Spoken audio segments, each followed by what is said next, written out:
ছোটু, তোকে একটা প্রশ্ন করবো, ঠিক মতো উত্তর দিবি? হ্যাঁ বাবা, বলো। যদি তুই 10 টাকার 2টো চকলেট কিনিস আর 5 টাকার 2টো চকলেট কিনিস, তাহলে তুই কত টাকা খরচ করবি? 20 টাকা বাবা। না, ভুল। ঠিক করে হিসাব কর। 10 টাকার 2টো মানে 20 টাকা, আর 5 টাকার 2টো মানে 10 টাকা। তাহলে মোট হলো 30 টাকা। ও, তাই তো। আসলে বাবা, আমি এতটা চালাক নই। আরে না না, তুই চালাক তো। ভুল করাটা তো স্বাভাবিক। পরের বারে ঠিক করবি, কেমন? বাবা, আমি একটা যোক বলবো, শুনবে? হ্যাঁ, অবশ্যই বলো। একবার এক বন্ধু তার বন্ধুকে বলল, তুই জানিস মাছ গাছের ওপর উঠতে পারে? এটা তো মিথ্যে। তার বন্ধু বলল, যদি মাছরাঙা হয় তাহলেই উঠতে পারবে।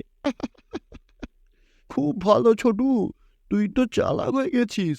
ধন্যবাদ বাবা, আমি তো তোমারই ছেলে।